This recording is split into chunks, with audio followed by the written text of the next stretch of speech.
Welcome back to Our Better Angels. It's part 7 of Case 1. This one's entitled Intruders. Last part, the group finally made it to the city of Arkham after a horrible scene in the town of Byko.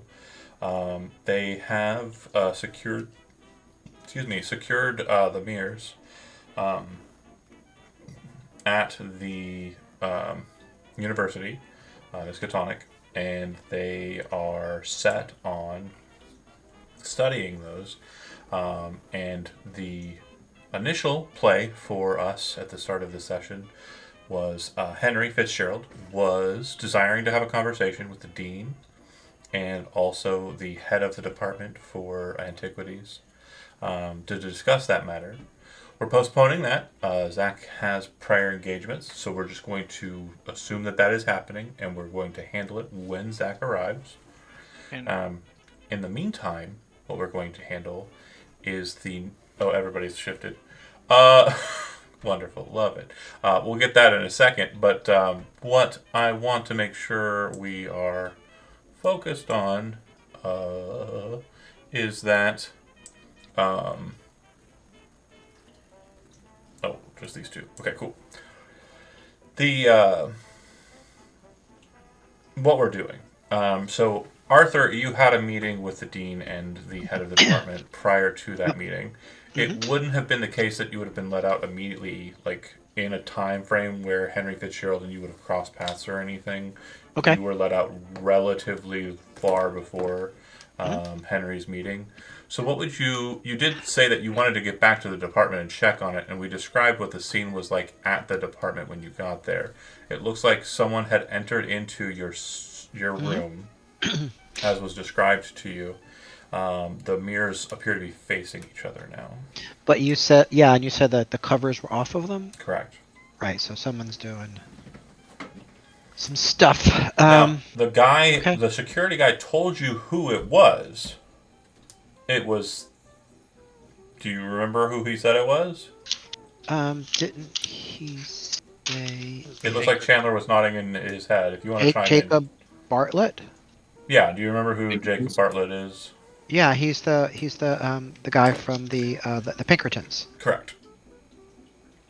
The Pinkertons were the two who got into It your was office. hassling me big time. That's right. So, what would they want with your stuff, and why didn't they take anything out? Because looking around, it doesn't look like anything was taken. Well, I mean, Arthur would think to himself that Jacob already sort of intimated that he knew more about the mirrors and their goings on than maybe even I did.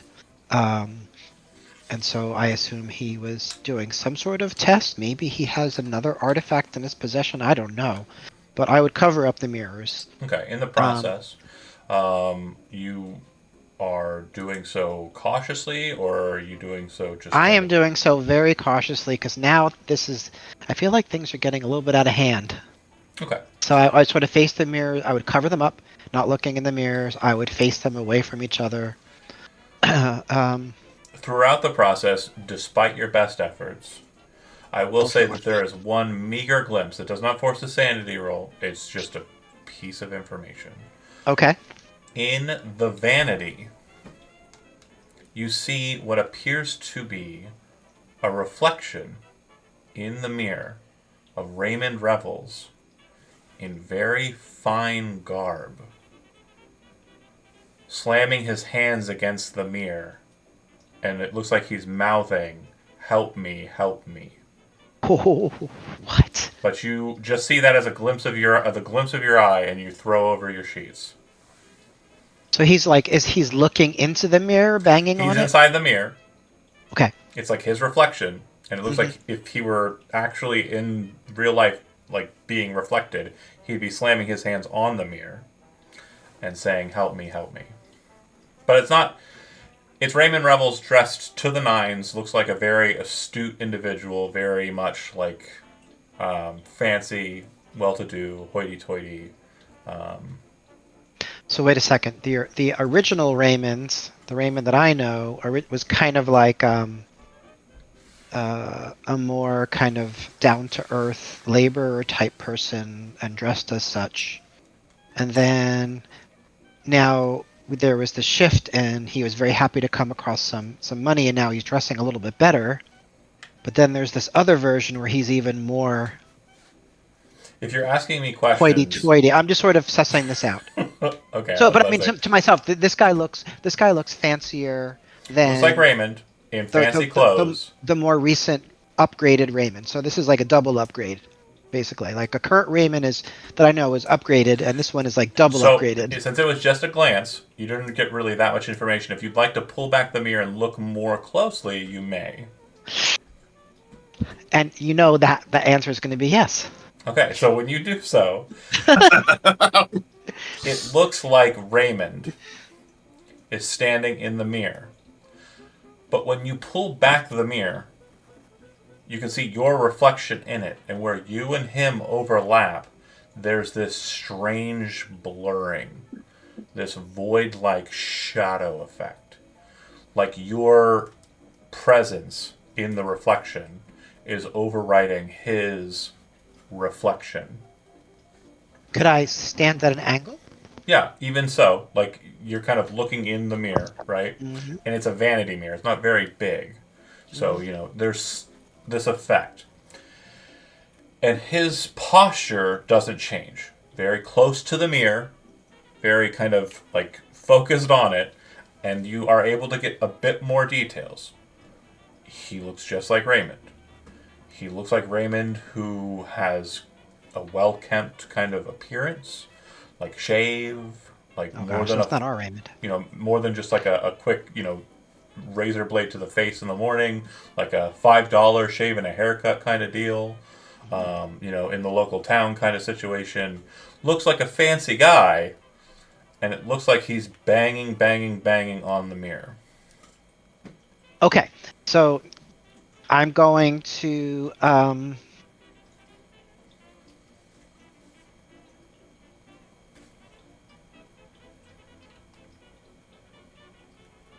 I'm gonna look around in the room. This is this is a location for my university stuff. I'm gonna find a piece of chalk.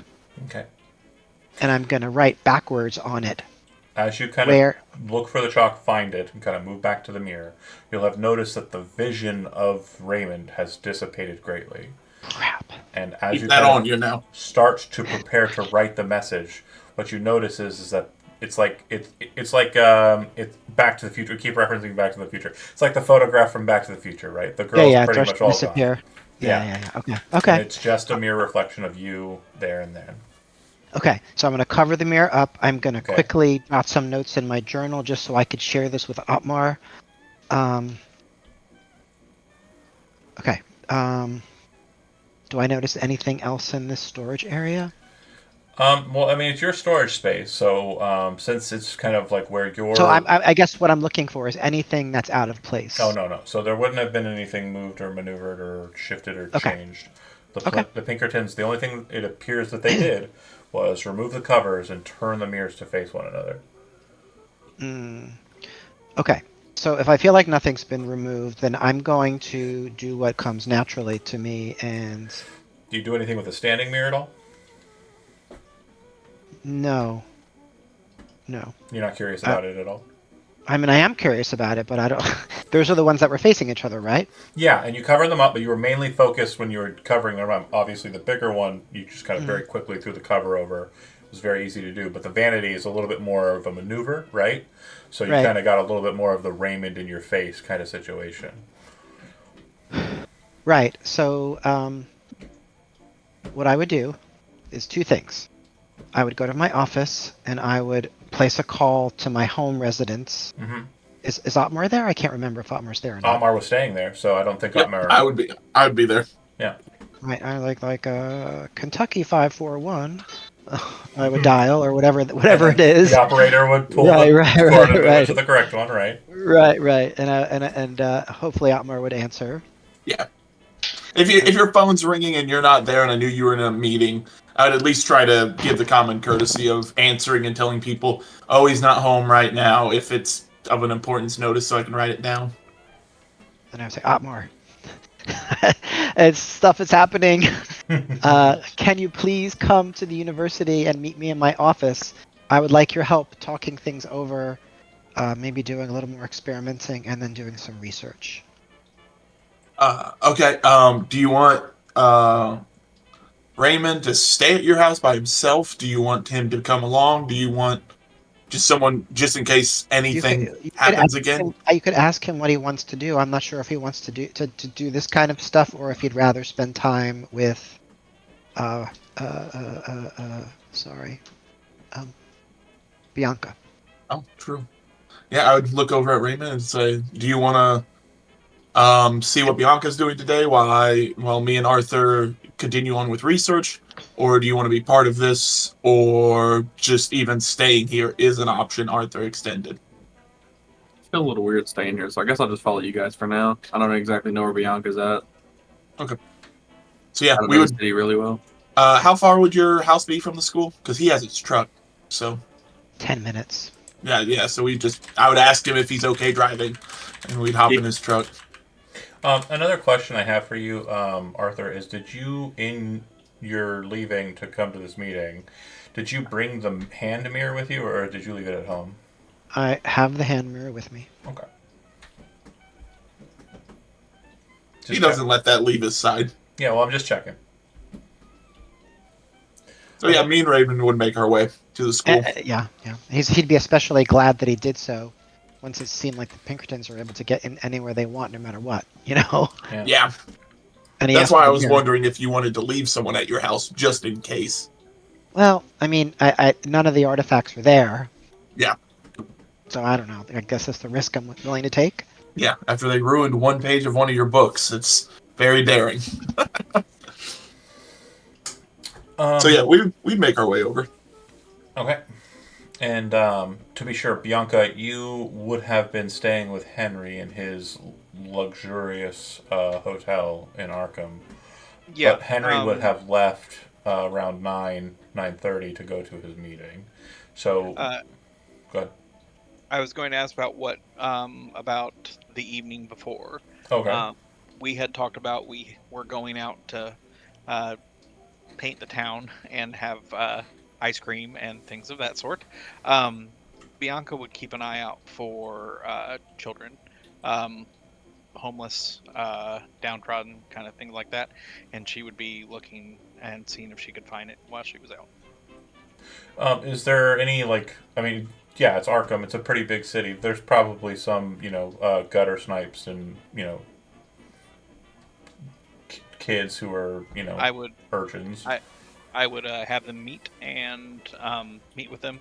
I would bring them, go to the grocery or some sort and get them some types of food and just start handing it out as I could with the money that I've gotten so far. Kindly stuff. Paying it forward.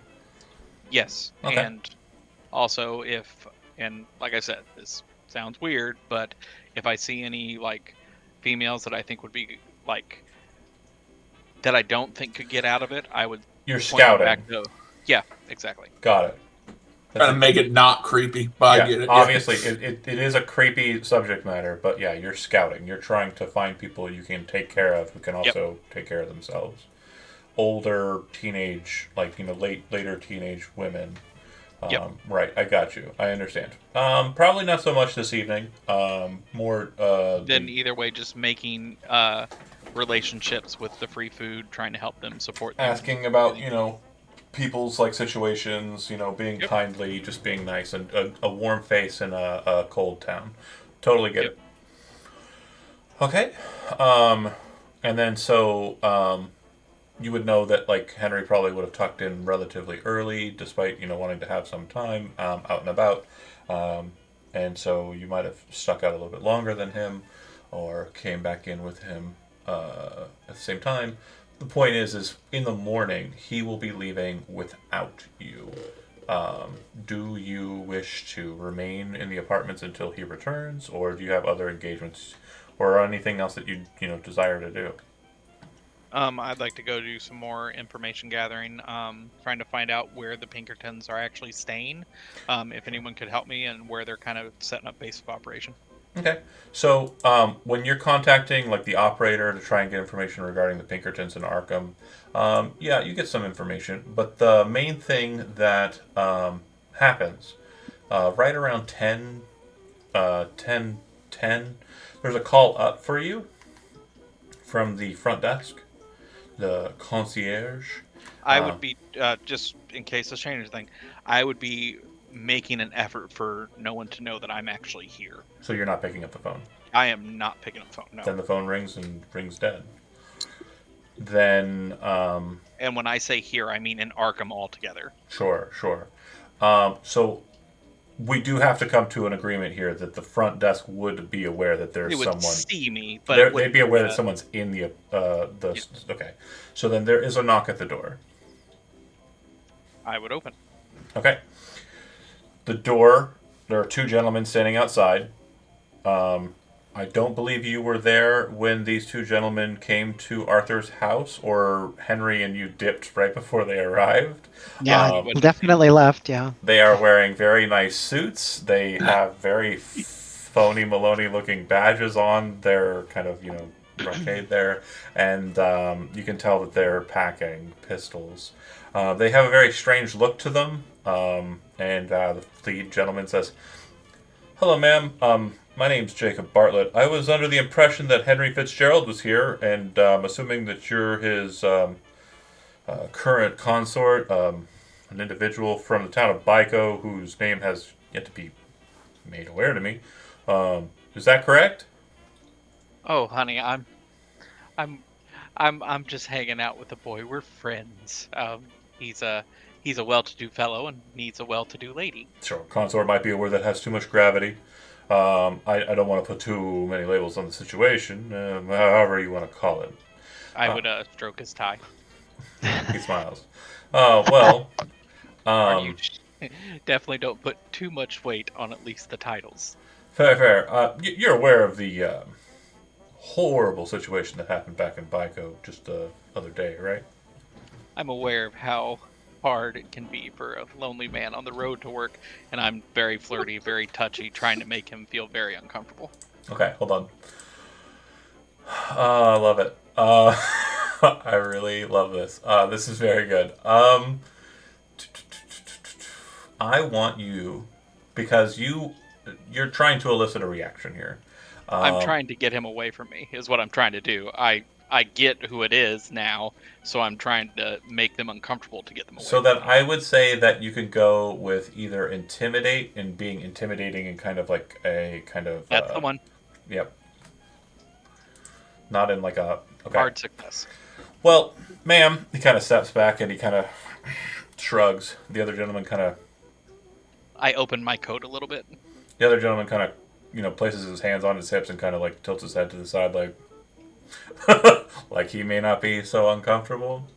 But the lead gentleman says, when Mr. Henry Fitzgerald gets in, pulls out a card and hands it to, kind of puts it forward to you.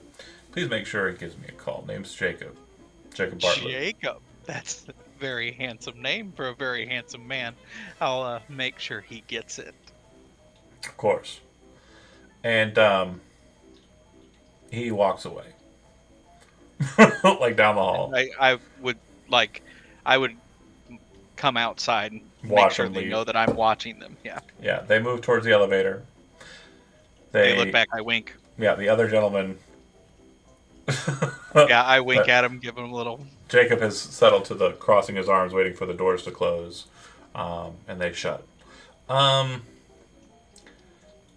They acted pretty normal, but there was just something weird about Jacob's look. Like he wasn't looking at you as much as he was kind of looking into the into the hotel room. Kind of looked like he was trying to get as much information about the space as he could before he left, which may be something that would be weird for most people, but for you, being a bit of a criminal-minded individual, you understand he just cased you. Yeah. So it could be the case that they might be back and probably. I not would through be the front. very much packing up quick. Yep. Once that happened, I would be packing up and getting ready to leave. Who are you calling? Where are you going? I would be trying to get a hold of Henry as quick as possible. Henry is currently indisposed, is what you would know. He's probably going to be indisposed for the next hour or so. Then I would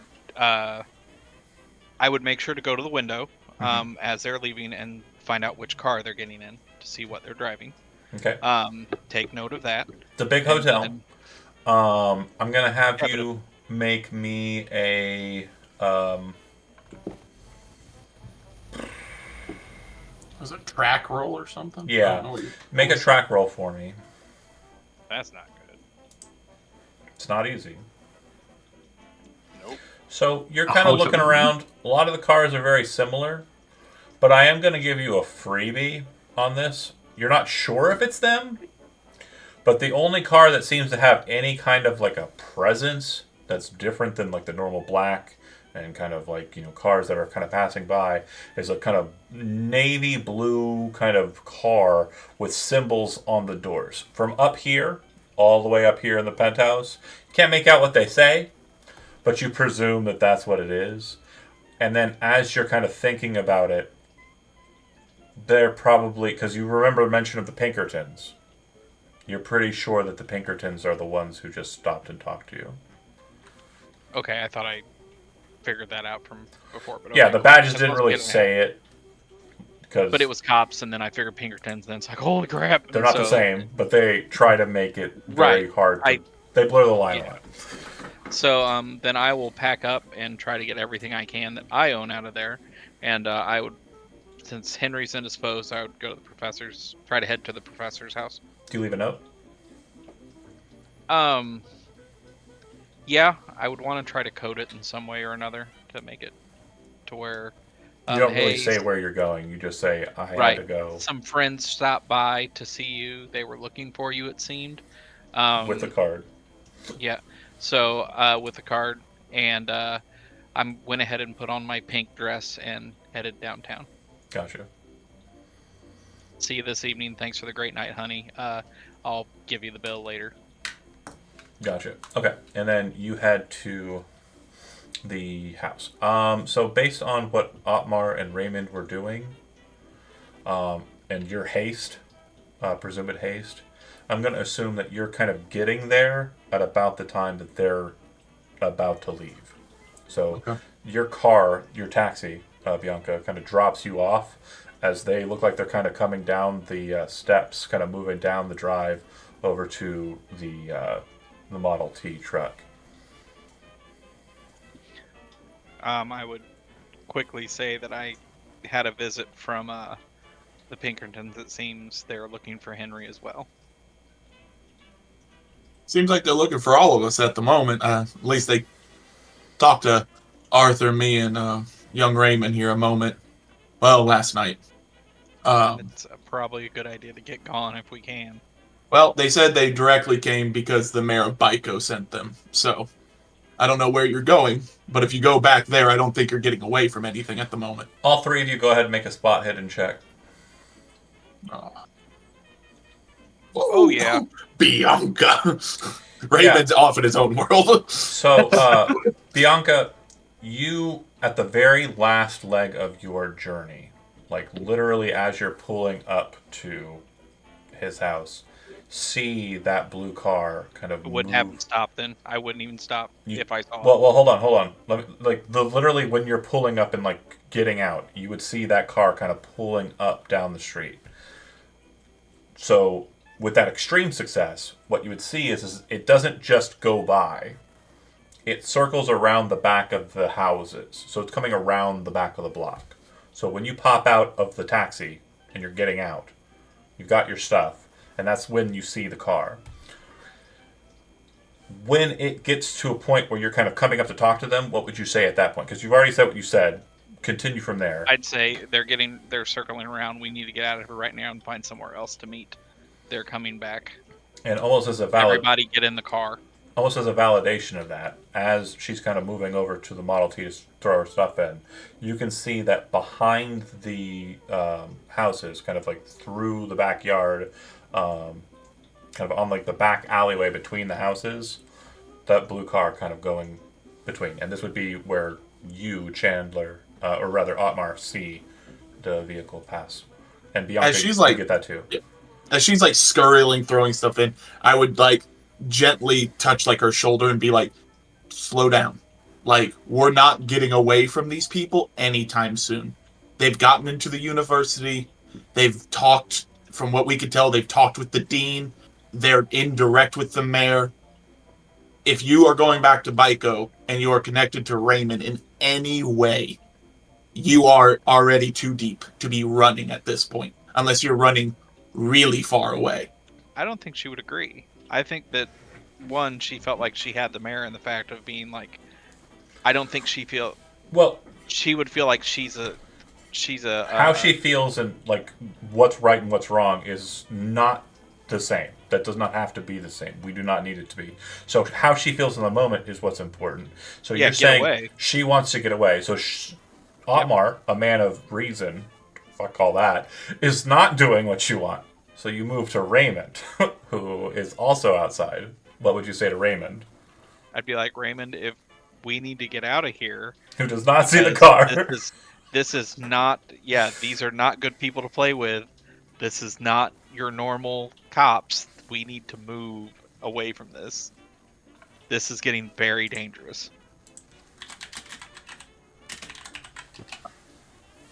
We gotta stop by the school anyway for the professor, and then we can skedaddle after that. They're gonna follow us either way it goes, it seems. So we might as well. If they're gonna follow us, might as well make it less suspicious by us stopping by the school. Looking around, you can see that like where you're standing, like you're out in the middle of a nice kind of neighborhood. I assume Arthur Haynes is kind of like a suburbanite, gentleman. It's For sure. you got the guy across the way who's pushing his push cart lawnmower, right? And he kind of looks over at you all as you're kind of gathered, and he's like, "Hey!" Yeah, it's one of the ones with it's just got the blades that Yep. circulate. There's no just. Yep. Yeah, one of them's. And when he looks over and waves, it's kind of like a, well, hey! But you definitely know, like, the smarter of you folks, so not Raymond, know that he's, like, clocking that there's some weirdos outside of Arthur Haynes, and that's going to come up the next time he, like, brings over something for Arthur or mentions it to the people, like the neighborhood watch or whatever is present in the town. Raymond will wave back at him. Sure. Otmar would look over at Bianca and say, so, I'm going to let you in on a little secret me and Raymond have at the moment that poor Arthur's not in on. They don't care about any of us. They directly asked us questions that only wanted to know about Arthur. They didn't care about Henry. They wanted to talk to Henry about Arthur. They didn't care about Raymond. They didn't care that he was a rebel. They did not care that his family was real. They didn't care about who you were. I'm guessing they didn't even ask a name for you. They cared about who Arthur was and why he was doing this. They don't know any of us. I think sprinting around and trying to run and create this huge scene of trying to get away from them is going to do nothing but damn your reputation with them. And again, if She would that giggle at the reputation thing. well, your reputation in Baiko is still strong. I would rather you not throw that away, especially with all your girls still in town. So I don't know how quickly you want to skip town just like that. As the moment of desperation kind of arises here, what ends up happening is Bianca, with that extreme success on the spot hidden, the Pinkerton car has pulled around the block. It has fully circled the house. It is coming up the road, just the same way your taxi cab did. And it's coming to meet with you. I don't want you to be pressured here and make a decision rashly here, but the choice is pretty obvious. Stay here, confront the Pinkertons, or have Raymond help you get out of here somehow. You have time because the man of the hour is here. And we gotta have a cool Sorry conversation. about that. No worries. It's okay. We went on a little bit of a wild goose chase on both ends. Arthur saw a person in the mirror. Lots of fun stuff. Really quick synopsis of it. Arthur went up to his department after his meeting, and the thing he saw in the mirror was Raymond Revels. He didn't intentionally look. He actually intended not to look. Right. But then, Just so you know. after seeing a glimpse of it, pulled it and looked and saw Raymond Revels, but a nicer cut of Raymond Revels, trapped inside the mirror, banging against the glass, yelling, "Help me." And That's probably the one that belongs here. and then he faded away. And The one that then found himself dirt poor. I did try and say, like, oh, but do you want to check the big mirror, the standing mirror? Do you want to pull that one back? Do you want to check and see if anything's weird with that? I'm And going he to said, do it. I'm going to wait until Otmar is here. okay. I want the evil to befall both of us, not just Well, him. I feel like I need someone to talk me down if I need to, and Otmar is a good, reasonable chap. More than fair. Henry, you are driven to Yes. Miskatonic. I've driven many places. You are driven to Miskatonic Academy, University. My brain did it twice, 3 times, all the times. Your man steps out of the car, opens the door for you. You step out. You walk up the steps. You know that he is going to be parking the car and will be inside soon thereafter. You feel safe enough here in this, temple of higher learning. You step inside. The front. We brought the standing mirror with us. Oh, you did. Okay, so then he'll Yes. also be moving it to wherever they designate.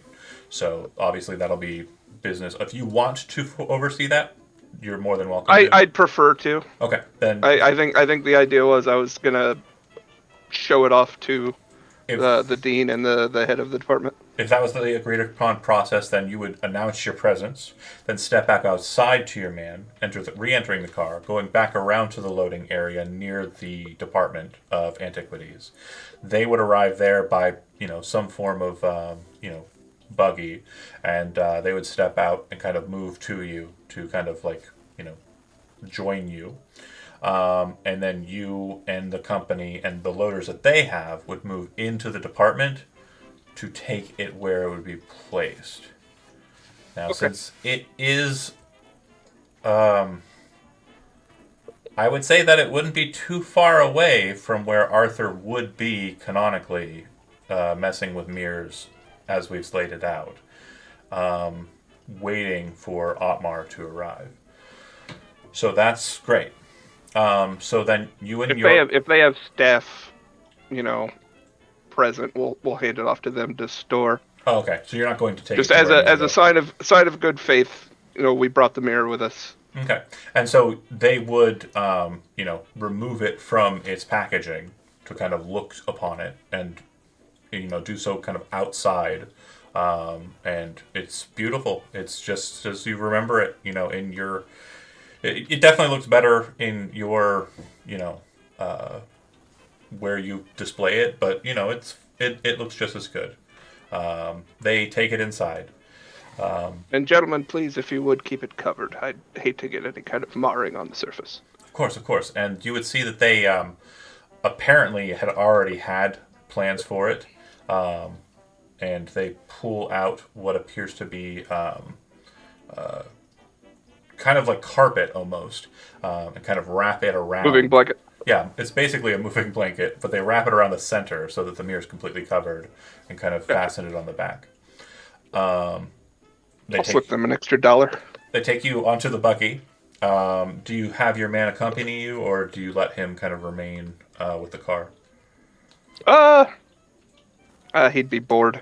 He can take in the sights or wait by the car as he likes. So it's you, the dean, and the head of the department. Their pleasantries of introductions are very quickly passed out, and once you're all in the car, Dean Haverhill and Barry Wynn. Correct. Who's the head of Gotcha. the Department of Antiquities.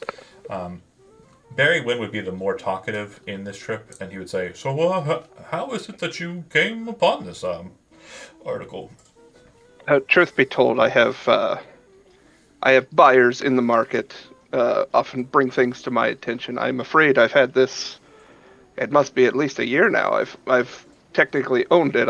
It's only come into my possession in the last 4 months or so. It's a great find. So much to be found in the big city. I keep telling you, Mr. Haverhill, that we could potentially find great pieces of important heritage and historical significance in these higher markets if you would just allow for it. Dean Haverhill is kind of like nodding and smiling. Well, perhaps we can find the funds, kind of almost like throw that on the table. I'll politely ignore that last bit. We might be able to find the means to do so and do a bit more searching. Perhaps go on some Antiquities Roadshow, if you will. Such a ham-handed approach for money. If only they had Arthur there. Yeah, he just forced everybody to be spirit mirrored and like. Just look one more time for me. Just everybody look in the mirrors. So we've had a bit of a strange circumstance, he said. The dean says before you kind of arrive back at the location and are about to pull up to it.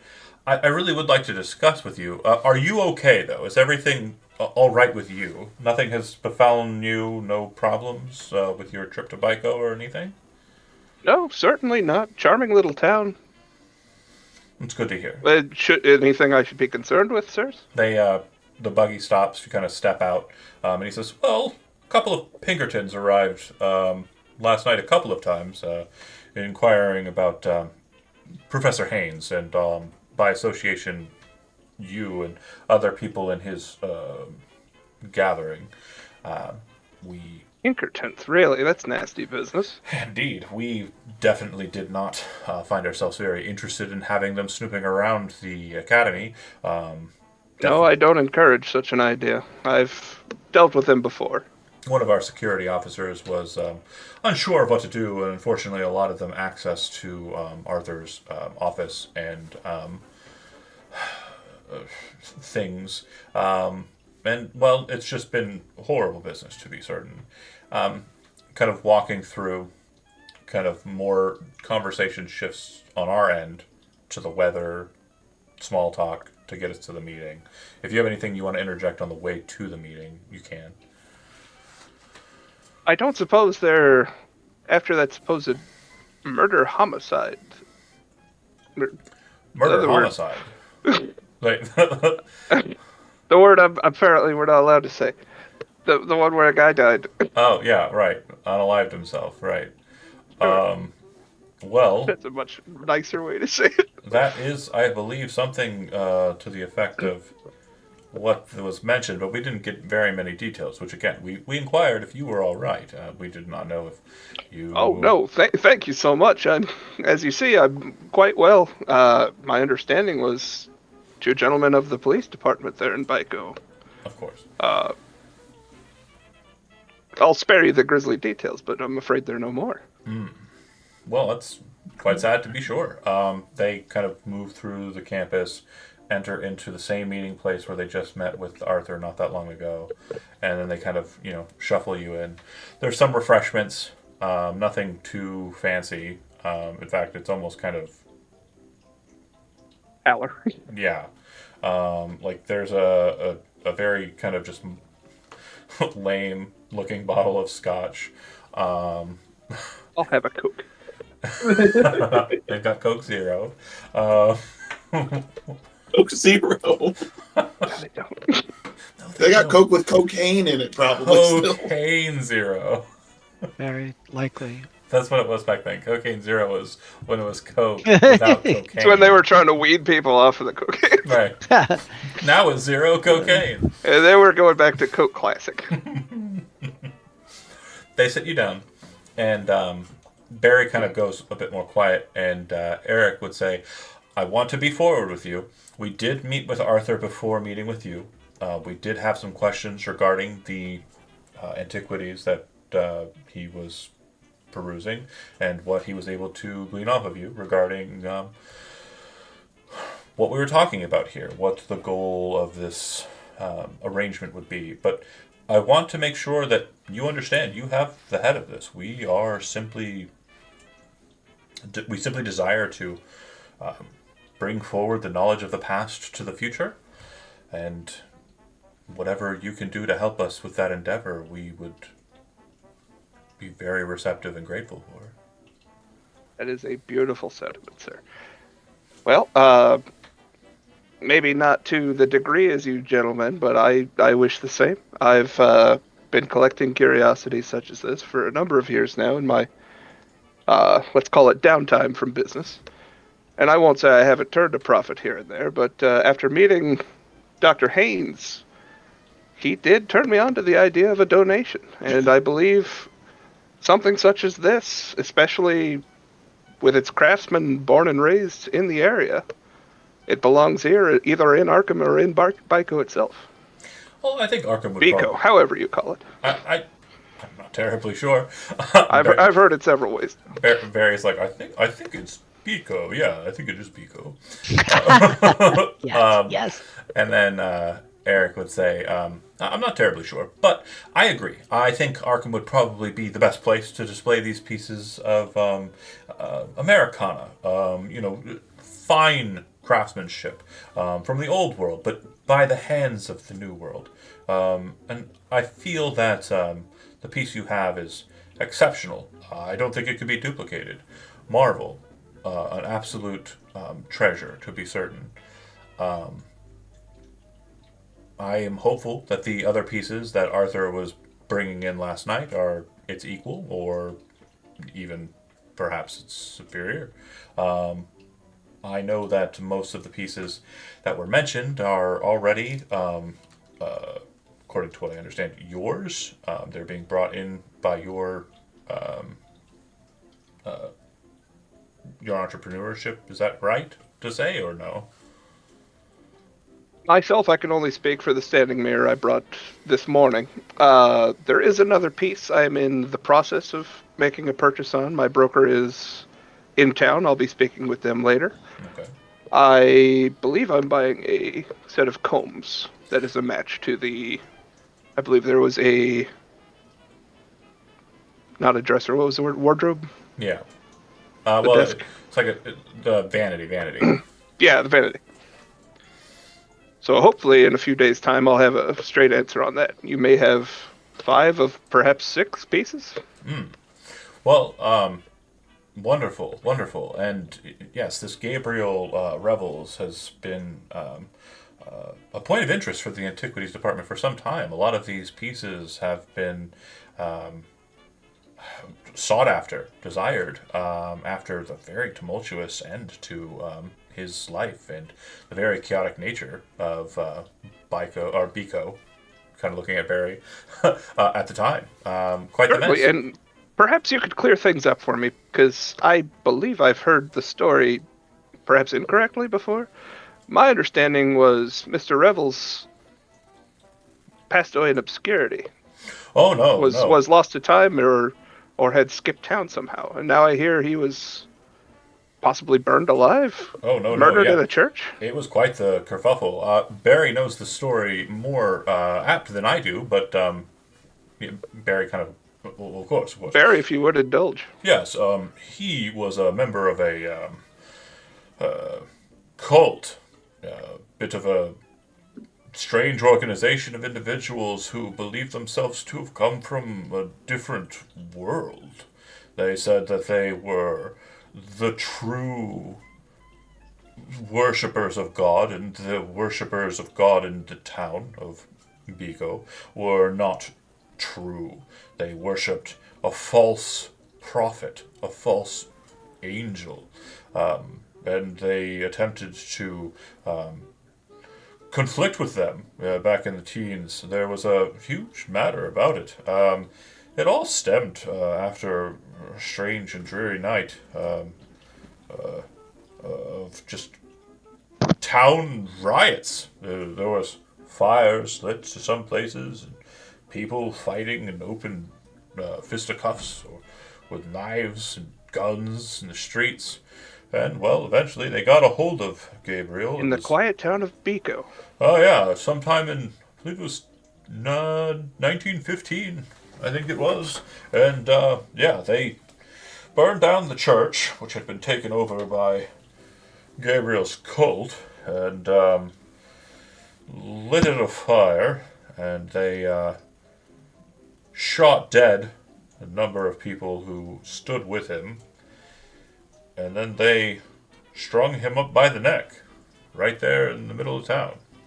Well, right there at the Grisly stuff. bottom of town. I don't know the positioning. It was near the church they had just lit a fire. Sure. And they chucked him in his mausoleum, which had been prepared for him by his church mates, and they sealed it shut. His his son was quite sick after that. A lot of folks believed it was curse laid upon him by the evil spirits and demons that possessed his father, and he died shortly thereafter. His young son left with quite the large dowry, which unfortunately I believe the Pinkertons, oddly enough, were trying to secure. But I don't doubt that.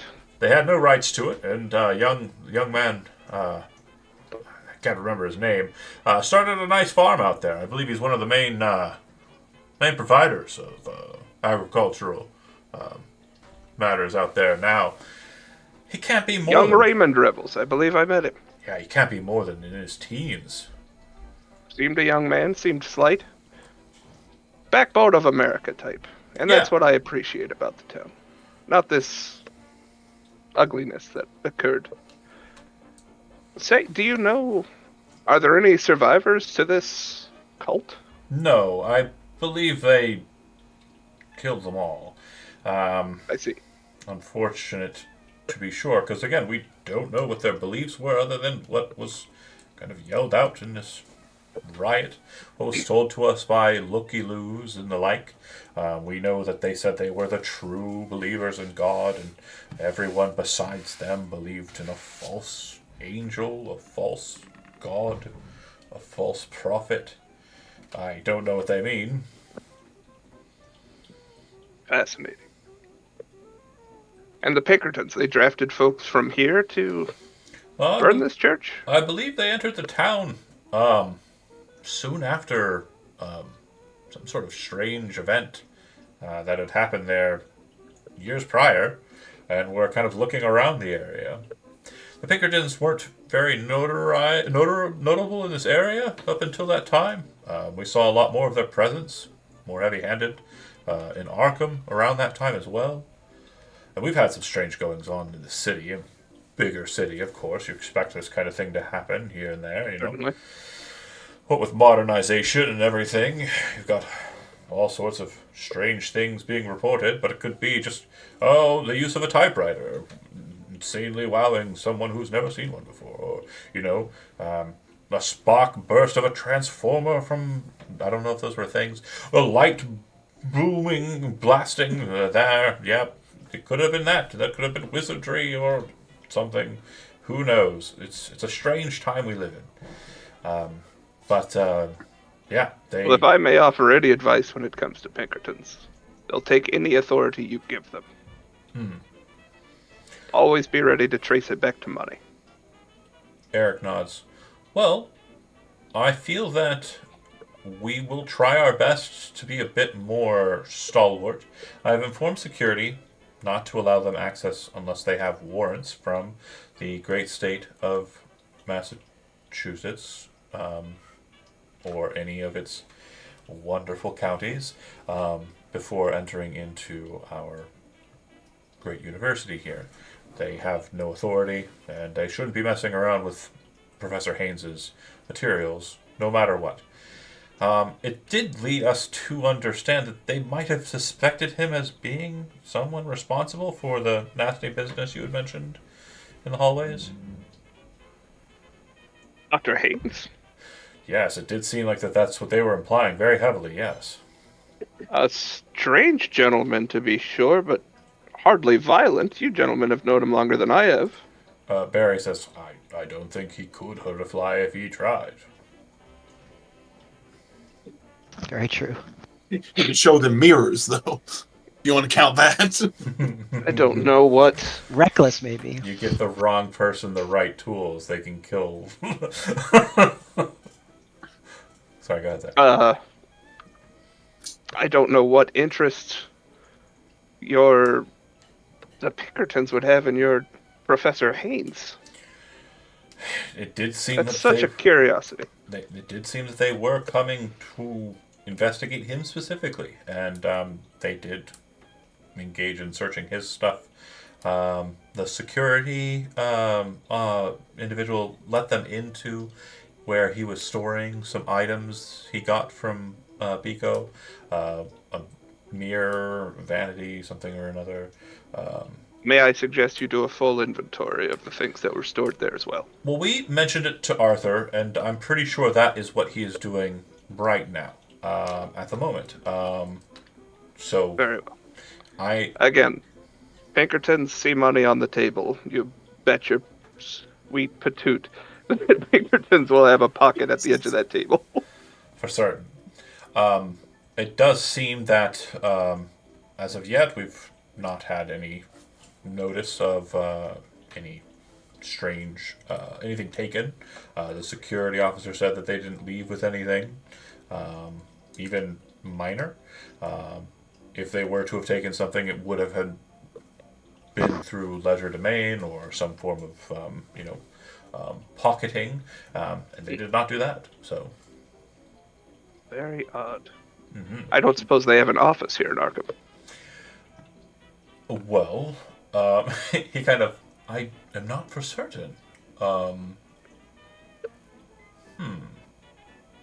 They must operate somewhere nearby if they were able Oh. to make it in Byco To so be quickly. sure, I would suggest calling an operator. Bico, forgive me.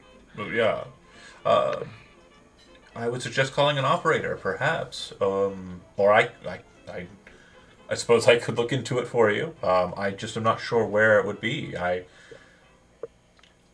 guess it's If you should find the time, I would greatly appreciate it. I feel I have a vested interest in seeing to it that these artifacts aren't harmed. go ahead and I may have to have a word with these gentlemen. go ahead and make a persuade roll, because it kind of seems like he's trying to opt out of the situation. Oh yeah, I know you. Persuade.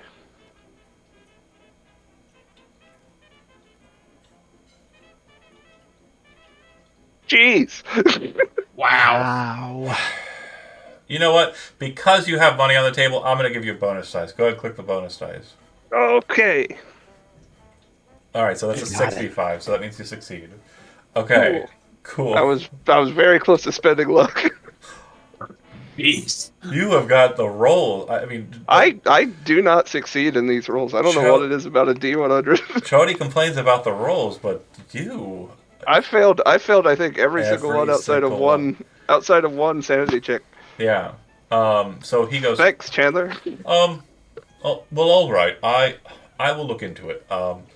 And if you would like to be taken back to the antiquities department, I believe Barry is heading that way. If there's any other business that you would like to discuss, I'm certain that the accounting will be handled by your individuals and our staff that handles the numbers regarding what you plan on contributing to the maintenance, care, and storage of these antiques, Certainly. of course.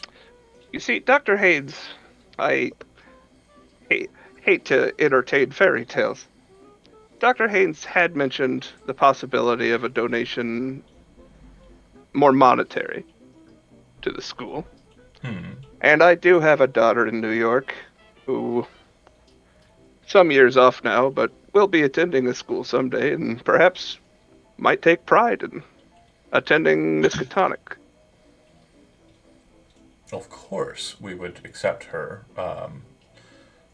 We have relatively high standards regarding entry, but with contributions such as you've made so far, and I assume are going to be making. Now, sir, I'm not asking for nepotism here. Oh, of course, that's not what I was going to suggest. I would say that her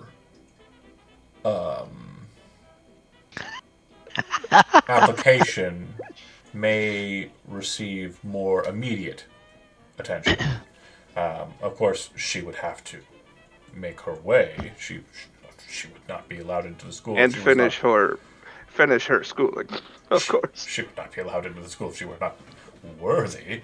But perhaps she would be first in line for review.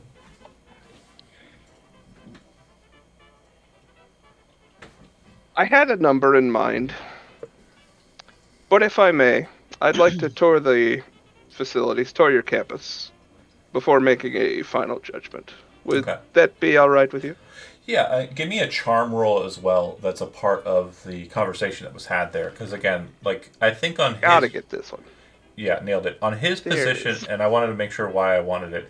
His position was like when you backfooted him, it was kind of like a, oh fuck, I fucked up, and he kind of like threw out like what he thought No, was. I wanted to throw him a bone But I think at like the end of there. yeah, it was kind of like the cute little like almost flirtatious kind of discourse back and forth between a wealthy person and a person who's being bought by one. Fair. So he would say, well, Barry is heading back to the department. If you wish, you can accompany him by carriage. If you'd like to tour it yourself, I can free up my schedule for the rest of the afternoon and walk you around the entirety of the school. But if your focus is more on the Department of Antiquities, Barry is free now. I suppose I should stick with the antiquities department. I'd hate to take up more of your time than I deserve, sir. All right. Is somebody strumming? I believe there's a banjo happening on the Andy side. Okay. That's a uke. A uke. Oh, sorry, a uke. He's adorable. Where was this when you were playing a bard? I didn't have it then. More than fair. I'll play a bard again someday, Maybe. and I'll be better. We'll see. So Barry's like, oh, well, then if you'll accompany me. We'll cut from Doing that. the fat with Barry as we're going. Okay. Just sort of get an idea. What sort of donations do you typically anticipate in a year? Well, for my department or for the whole of the school? Let's say your department. We don't really get monetary contributions very often for antiquities. It's more or less just acquisitions from estates that, Sure. well, either the item in question that they are wishing to part with to our department is of such historical notice that it would be absolutely wrong for them to sell it, or it's something that is so paltry and only we would actually have any consideration for. This was mostly in the case of books. There are some who are interested in aggrandizing their libraries, but it is less common a practice nowadays. And who knows what's to say of when these televisions become more commonplace. It's a strange matter, to be sure. Was I mistaken in believing the antiquities department of Miskatonic wasn't sort of a crowning jewel? It is, but as I said, financially, most of our support comes from the school itself. The donations that are accrued by the university as a whole definitely help us in maintenance costs and the like. But as far as donations from donors direct, it's very rarely a monetary sum. It's more often than not things. Sometimes things we don't really want and we sell. I'm going to pull out a notepad and not so subtly write 25K question mark and stuff it in my pocket. Okay. What I'll say is financially, I don't know Sure. what would be like. No, that's fine. So I could tell you that like $100,000 in 1920 is worth $1.5 million today. 25K is just shy of $500,000. Yeah. That was the number I was kicking around. So And you it's also- about yeah. 400,000. You also have to think that Today's like dollars. stuff was also like inflation aside was so much cheaper. Like I put a year at I get it. Harvard was $385. I get it, guys. Don't worry. So I Although was the like- the inflation rate in 1920 was 15.61%. I'm letting you know with the knowledge that was just blasted out by like several faucets of info, is that if 25K is the number, sound. That's super good. It's the idea I'm kicking around. I Barry- want to see what kind of treatment I can get. If Barry, I know he's going to tell the dean. right. If Barry saw that number, he would actually Ideally, yes, he did. shit a whole brick. So he's probably now kind of like pep in his step, like smile on his bearded face. Like if he saw the number, like that's what's It's happening now. The Henry M. Fitzgerald Antiquities Department. Yeah, it is right? now the Henry M. Fitzgerald Mhm. Antiquities Yeah. Department. So you On can the buy a building. whole building. Doctor Yeah, you got the building. Fitzgerald. Doctor Henry. Honorary doctor. Right. I forgot about that part too. You don't have to say the honorary bit. Yeah, You yeah. can't buy the Doctor? actual degree, my friend. Doctor. We don't have to say I it. would. That's where I draw the hard line as a human being, Ah, because I went through so much pain. just ribbing with my peers. Puts on a white coat. Wrong kind of doctor. Oh, Still a sure. doctor, Here's though. here's a scalpel. Still a doctor. So meanwhile, just to kind of Your cut, doctorate's in antiquities, buddy. I don't know what to tell you. Barry will lead you to the department and will show you around. But while that is happening, before that kind of situation, Arthur, you're in your room, kind of waiting for Otmar after having phoned for him. And while you're waiting, you would hear kind of a loud entourage of people maneuvering and moving something into what you know to be where kind of like the prime pieces are kind of placed. We're talking like the high kind of class kind of objects that the school has under its care. Sure. He would exit the storage area, lock it up with his key, and head that way. Okay, so you would see Malachi, and he kind of give you like a tip of his little cap. You'd see some people who are kind of like movers and shakers in the department, and they appear to be moving a mirror with a cover kind of on it into the space. You recognize the mirror because you've seen it before. You've seen it several times before. It is also in the other room, but there it is, and it's being maneuvered into position, which has already been afforded it by you at an earlier date this month, like probably earlier this week.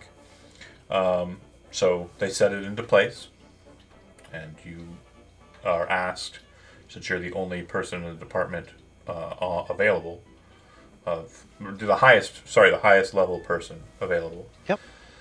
Do you want for us to remove the cover? Mr. Fitzgerald. Please do not. Of course. Mr. Fitzgerald was concerned about it being scuffed up in movement, but if... No, I think it was wise of Mr. Fitzgerald. Okay. Let's keep it covered up. Cut from your scene and back to the action. So where did we leave off? Boom. Here come the Pinkertons. Bianca, it's either grab Raymond, force him into the car, and drive off, or settle Leave him up behind. face to face, pull out the knife, and stab these motherfuckers. It's not that serious yet. I We definitely went very far. We was are ob- ready to go that serious, though. I was so- obviously doing a bit on both directions. We could obviously go a little bit more grounded in either of those resolutions there, but I do want to make sure we go for the choice that you are making. So that said, here they come. What would you like to do? I would mumble at I forget Chandler's name. Otmar. Otmar. I'd be like, "This is on you if it goes south," and she would look very angry with her arms crossed at the car. Car pulls up. I'd look over at Raymond and say, if you can learn one thing from this situation, it's you're allowed to cross a woman at least once. And I would say, let's go to the school. Okay, car pulls up. They get out I'm not learning anything. and start walking over to you. I would look at Raymond and say, I can make my way to the school myself. I will walk over. I will walk over and talk to him. Okay. So that you can. Are you guys trying to split up? Not trying to split up for the long term, but for the moment, Bianca is not really in love with the situation. Maybe looking at Brent and being like, "Hey, take a quick lap. Let me try to talk to these people, and I can hop in." Oh, Hold on. So as you're kind of mustering and trying to figure out what to do, they get out. They look a bit different than they did the night before. Maybe it's the fact that they're in daylight. It's just something about them is different. And Bianca, for you, they look the same as they did. They have their hats on because they're outside. They had their hats off when they were inside. But the hats seem to kind of give them like a very kind of ominous look, right? They just look angry. As they start moving over towards you, it's like kind of like it's almost like they are marching to battle. But as they approach, the lead pulls off his hat, smile on his face, sun catches it, and he looks a little bit nicer. And he says, "Hey!" And as you kind of move to try and like intercept, he says, "Mr. Pinette, actually, I had some questions for Lady de Morte." Smiling. "It'll be brief, I promise." She looks angry and just kind of glares and says, "And what's that?" He walks over. "Well, I presume we're not allowed into the house, so I'll just ask my questions here." I don't know about the house. I don't live here. More than fair. That's all where I was at. Absolutely fine. So, as we understand it, you were in the town of Bigo the other day when two individuals who were members of law enforcement tragically passed away. Now, from what we understand, and he kind of leans in with like a smile, it seems that the younger of these two and the older of this group were both infatuated with the same woman, a member of your staff. And it seems that jealousy took over the younger man's heart and led him to do some drastic things. Would you be willing to release a statement to us stating that these individuals were in consort with one of your women?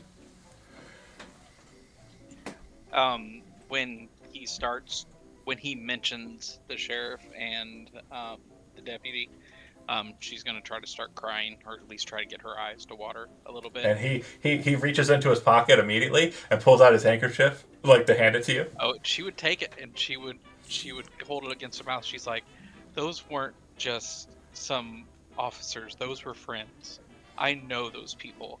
And it's pronounced Biko, not Biko. Biko. So, yeah. So, I'm just saying that... If Raymond hears her pronounce it Biko, he's like, "No, it is Biko." You interrupted your crying for that. I would pat Raymond. Oh, and it's Biko. He shakes his head and he says, No, I understand. I understand. Of course these individuals were close to you. And it's, from what we understand in our investigation, one of your girls. The individual's name does not need to come out. And your involvement, other than your statement that they were involved with one of your girls in a romantic sense, is all we need from you, and we can stop bothering you. And that's really what we want, is a resolution to what's happened here. Do you feel that's fair? Well, I do. But, of course, you know how the bureaucracy works. I would definitely need to have everything in writing.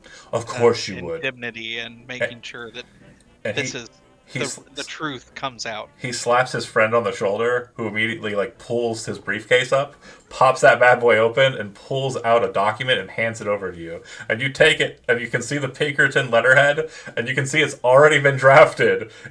And on the bottom, there's a space for your statement, and it explains that you are not culpable or involved and will not be harassed by them or law enforcement moving forward, so long as your statement is as described, and it says in plain lettering, and they want you to write that. And then he says, as you're kind of reviewing it, I really just want to make sure you understand. The only suspect we have as to now, other than the individuals involved in the circumstance, is Arthur Haynes. And we really do not want him to be involved in this. We need him to not be involved in this. Well, of course, I can only tell what I know and the truth. I would not want to change that at all. I would want to definitely look very well through the contract to make sure it's exactly what they're saying it is. There's literally no get out of the situation. It's airtight. It seems to be kind of removing you from Pinkerton interest and also culpability regarding this. It will not. If you give this statement, the Pinkertons will stand by it in the court of law when it comes to trying this case. If trying this case comes up. Then yeah, no, absolutely. in your stead. She would say that there was relations with the two, and they have seen him from ledgers. I was looking at ledgers for it. This is lining up right with my ledgers. Mm-hmm. Okay, then yeah, I would.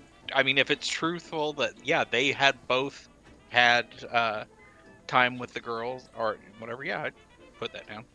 And we'll take that onto your account. You see the other man kind of take his briefcase, close it, and hold it out, and then kind of like tap it and pull out a pen. And Jacob says, just write all of that down in the open box and sign your name right at the bottom. And that'll be great. And hopefully we can get out of your hair and out of Arthur's hair. He has such important work to do. As a player, I don't feel right about it. But yeah, Good. yeah, You're no, not supposed to. If I'm pulling out, Nah. if I'm being pulled out of the situation and my team is being pulled out, yeah, no, absolutely, she'd sign it. And you take it and hand it. He kind of But pops it's open true, his there's- briefcase. It's I- sketchy as Sure. well. Before, Oh. can we go? I would like a copy of it myself as well. Oh, he smiles and kind of pulls the negative out of the bottom. It's a pink copy. Okay. Yep. They're very Yep. professional. Pinkertons. Those damn Yeah. Pinkertons. That's how you hide the fact that you're not actually the law. You act like you're very official. People are like, wow, they've got triplicate? That must mean they mean business. And it's just like a Yeah. carbon copy. It's like, bro, I learned this in kindergarten. Like, it's not hard. Yeah, no, she'd sign. She's out. She's cool. Okay. They put it into the briefcase, and Mr. Panett, Mr. Revels, of course, great conversation with you the other night, and great day to you as well. If you do see Arthur, pulls out his card, hands it over to Otmar.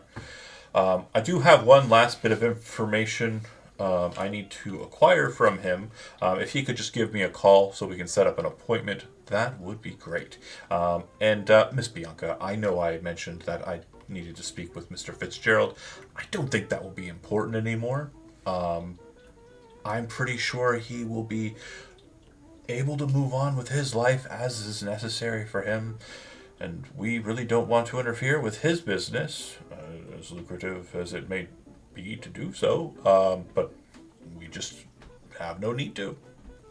I'm sure he'll be heartbroken. If you want to leave our card with him, if he's ever interested in investigating any matters or haranguing anyone, we would be more than happy to help him with his endeavors. Thank you so much for your time, Mr. Morte.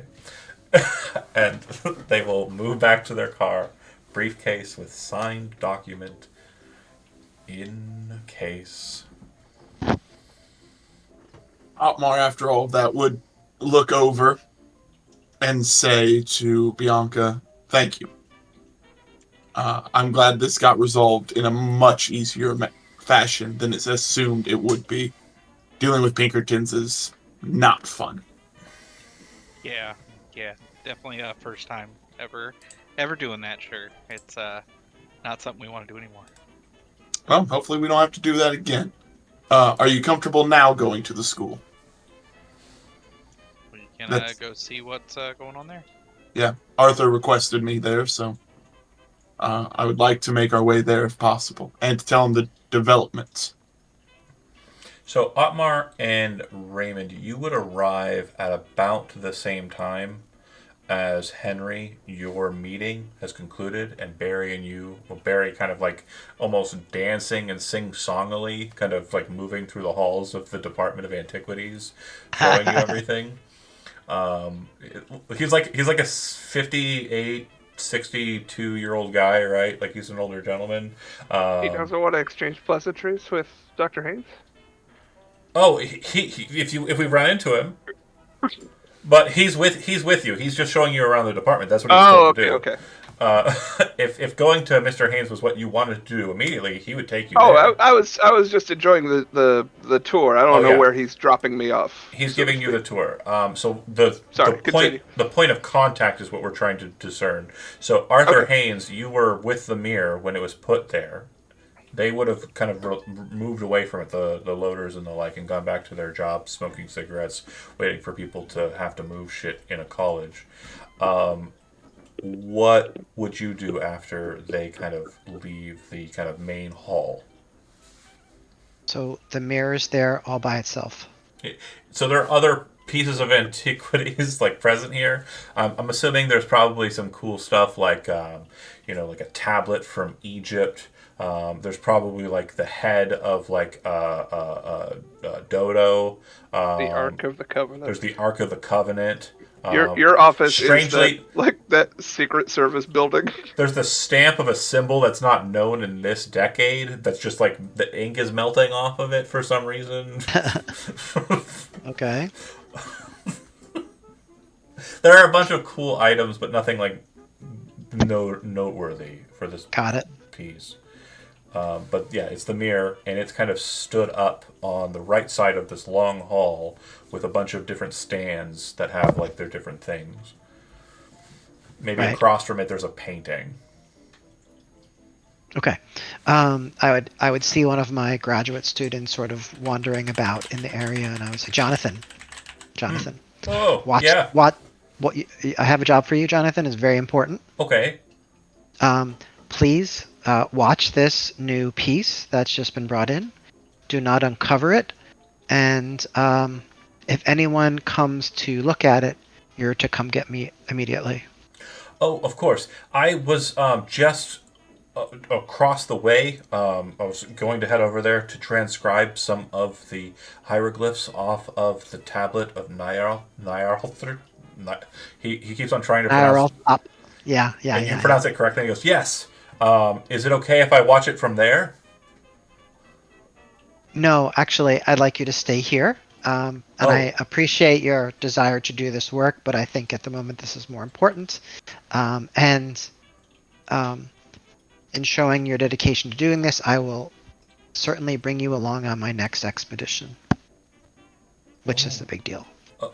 Oh, that's great. And so he kind of like stands there more kind of vigilantly than he would have if he wasn't granted that offer of future reward. Okay, so then you leave. So Otmar and Raymond, you come into the space. You would know, based on your earlier adventures here, where you park to kind of load stuff into the place and where Arthur is. So you've been here once. You should know where he's at. Are you just getting out of the Model T and rushing right into where he is? Not rushing, but like moving right to Arthur Haynes' office? Is that fair to say? Yeah, I would make a beeline for his office. Okay. I would look over at Raymond, knowing that he doesn't have the same clearance I do. I don't know if that would be an issue. No, they let you in with guests. Yeah, I And would Bianca, probably of let- course, because Bianca's with us. Yeah, the security is not like super tight. I would say then, just roll a D100, Chandler. Okay.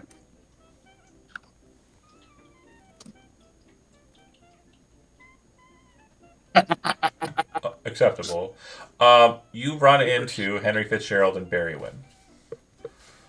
So you folks are kind of maneuvering in the kind of area. It seems like the next stop for Henry and Raymond will be the kind of main hall where like all the cool stuff is. And you kind of know that Arthur's office is on the opposite wing from where the loading is. Oh, so Otmar sees us Yeah, you kind just of sort of wandering across campus. you're kind of walking in this hall, moving towards that long hall that I mentioned where Arthur was, where the mirror is. And Otmar's kind of entering into the space and beelining across the main hallway that goes across the building. I'm just sort of chatting with Barry. So Yeah. yes, his name is pronounced Boiarty, but we're trying to invest in canning his sauces to sell them, across nationwide. He's like, well, very interesting. Nice. You'll hear of it one day soon, I'm sure. I do like sausages. I love them, actually. Sauce. Spaghetti Sauces. sauce. Sauces. Boiarty. Yes, Boiardi. I got you. But I was like, sausages? We hear what we want to hear. I was trying to stress how much Barry's really paying attention. Which is probably inverse. When you were in the library and he was talking about like the books on the shelves, it was probably like a cool, cool. You got So, books. No Mark, money speak? Raymond, That's cool. Makes sense. You see an older gentleman with Henry. They look like they're having the time of their lives. And yeah, again, I know it would be all three of us with that moment. Bianca, Because as well, Bianca did come with us. Yes. Sorry. I would look over seeing Henry, try to get his attention. And while trying to do that, I would look over at Bianca, knowing that so far she's been a lot more comfortable with Henry than she has been with, like, Otmar, due to our first interaction and her trying to stab me in the crotch. And his exorbitant wealth. Well, yeah, that helps too, but, like, that she had a much nicer first interason, so I understand. Yeah. Fair. Mark could just stand to be more polite, frankly. I don't like to be. Shame.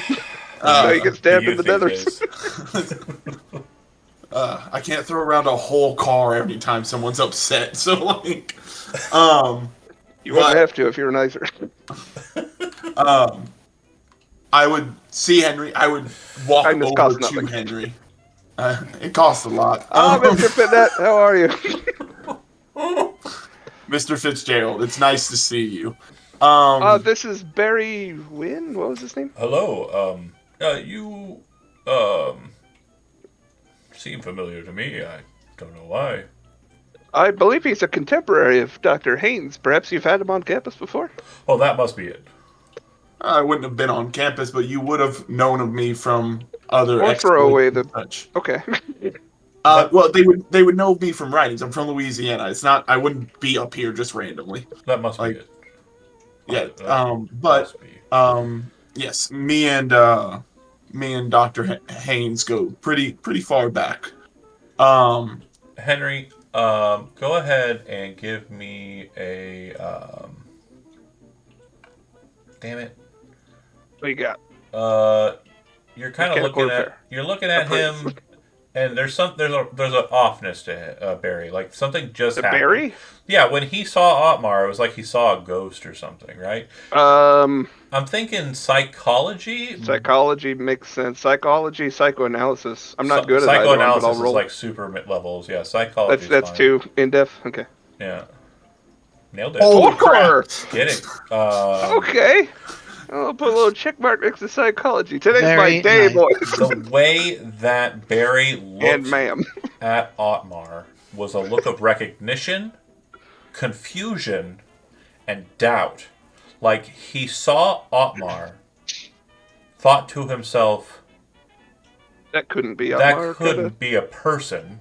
I saw that somewhere where it wasn't real. I imagined that kind of situation. And then he kind of shook his head, and then when Otmar kind of gave a possible, analogy as to what would be the case, he said, "Oh, that must be right. That's what it is." Question. No harm Is there done. something- I forget a face every minute, sir. Sorry, Brent, I talked over you. No, you're good. I was just gonna ask if there was something in here that looks like it shouldn't be touched that I could go touch. No. Barry. You look into the door and you see on the wall, the far side, on the wall, there are chains that are holding a sword. I am going right there. No, that's not real. I was joking. Oh, poor Brett. Lame school. Why don't they have I a would- chained up sword? No swords chained up. No cursed blades. It's like they aren't Oh, even God. trying.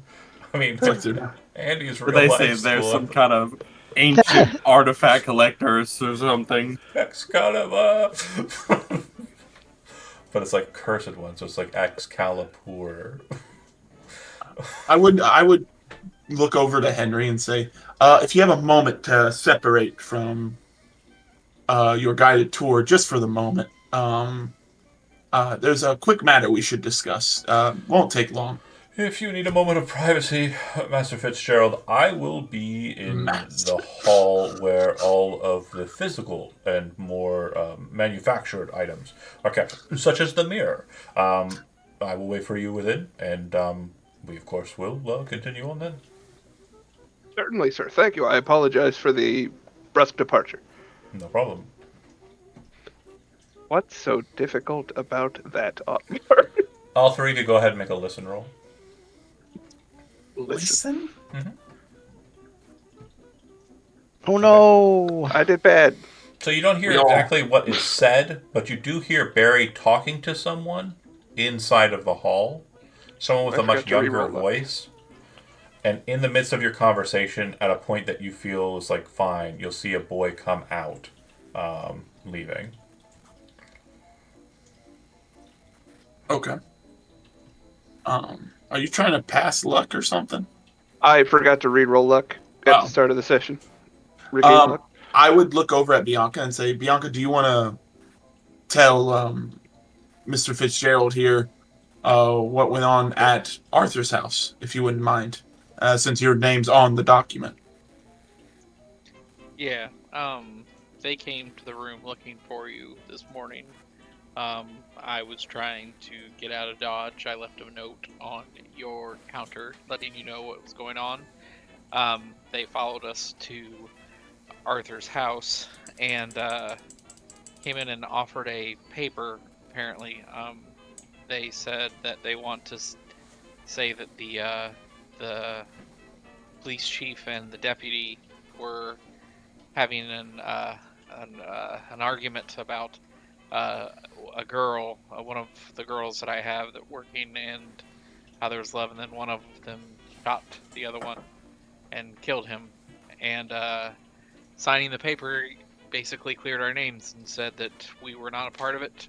I just told them that they had met with one of the girls, each of them, which they had. And from what went on there, they want to, for some reason... Is Arthur with us? Not yet. They're wanting to protect Arthur, it seems. They're wanting to let him do work, and they want to keep him safe for some reason. But a group like the Pinkertons trying to protect someone is strange at best. Strange as in it doesn't happen, Miss Bianca. Right. You took a plea deal with the Pinkertons, and you've paper. signed a document. Yes, I'll show him the document.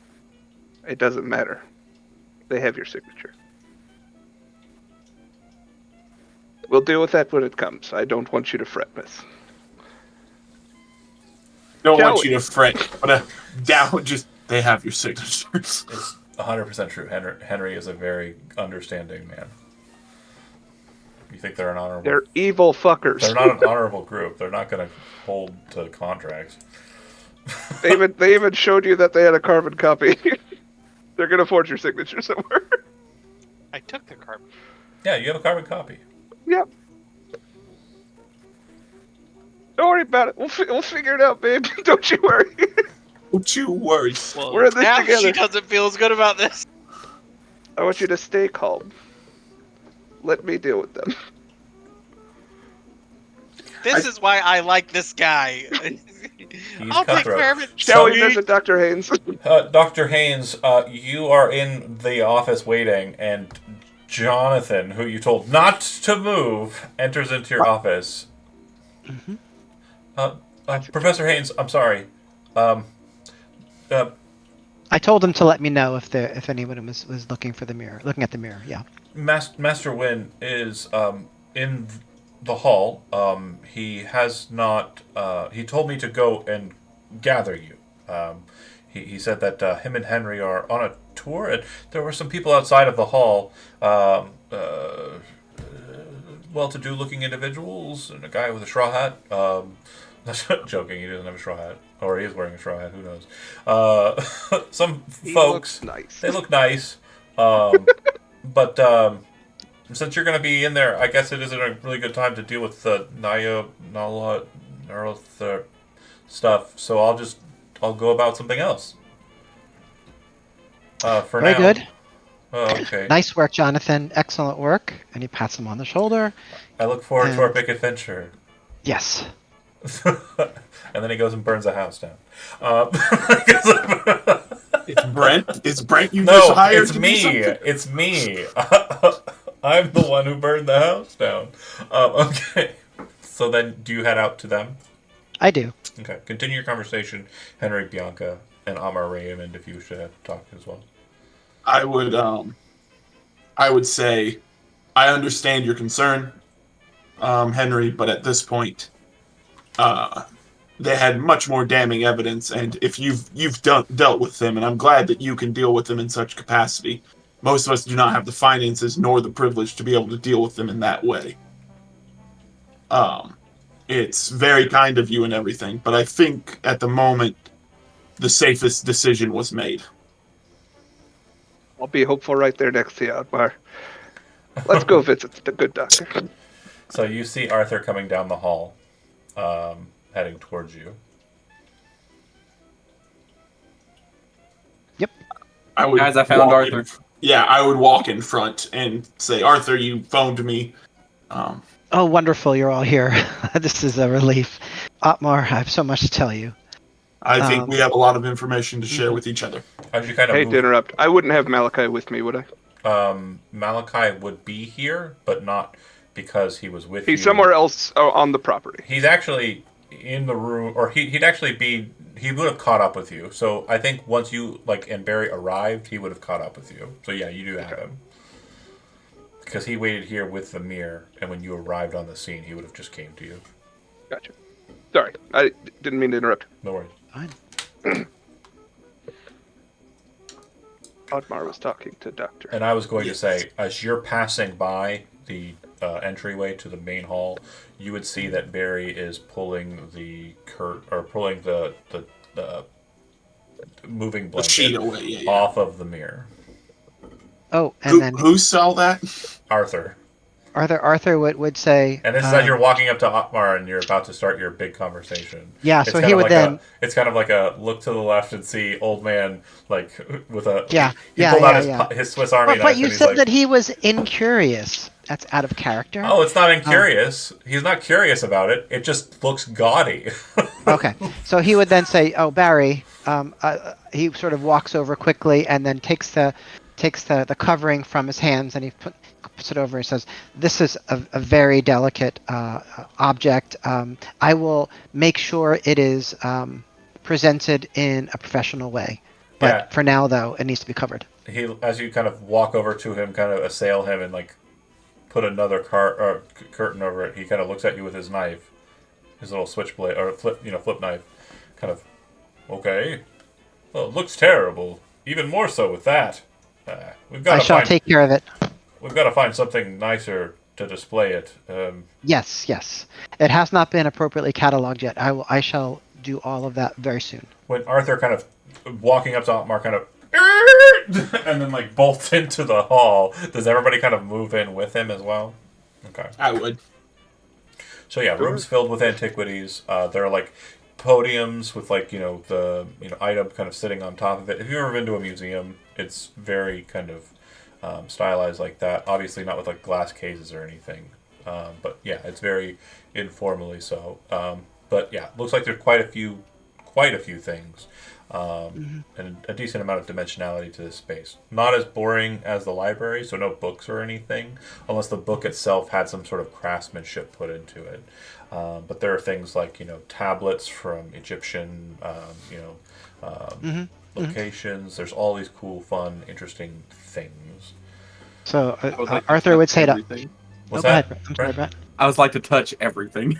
Okay, so yeah, touching stuff is not a problem, except that there are some that say on them "do not touch," and you probably get some looks from Barry that are to Arthur, remove him or I will, kind of situation. And so Arthur would say to Otmar, would you mind carrying this mirror back to the storage area so we could have it along with the others?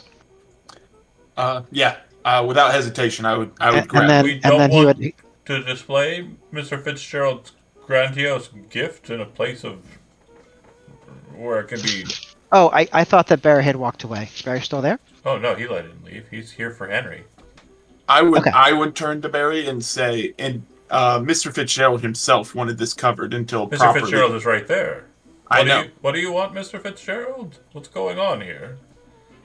I think it best I trust Dr. Haynes with this matter. He seems to have a strange, albeit passionate, interest in these pieces. Well, then I won't argue. I will put everything to this mirror onto your head, Professor Haynes.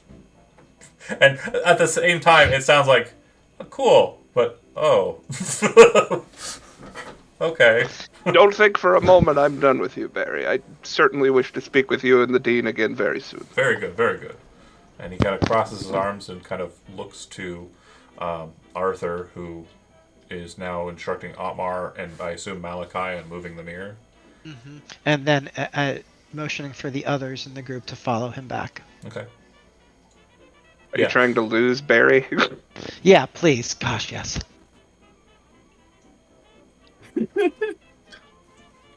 Barry remains perhaps. In the hall. He doesn't follow Barry, him. perhaps I could meet with you and the Dean this evening for supper.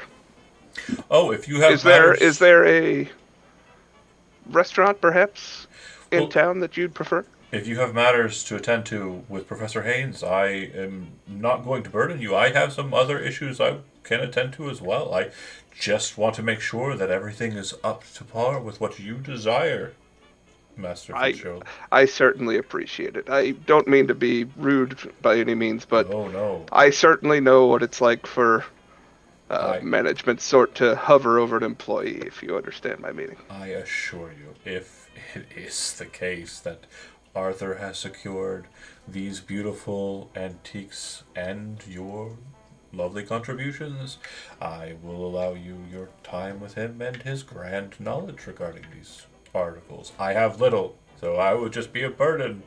And I'll see about a restaurant. I'll send an attendant to tell you. So is would it be fair for Arthur to say he knew like kind of snooty restaurants that that Barry would like to attend, like to go to? Suburban night, basically like hoity-toity, reads the cool kids books because he thinks like he's a part of the occult.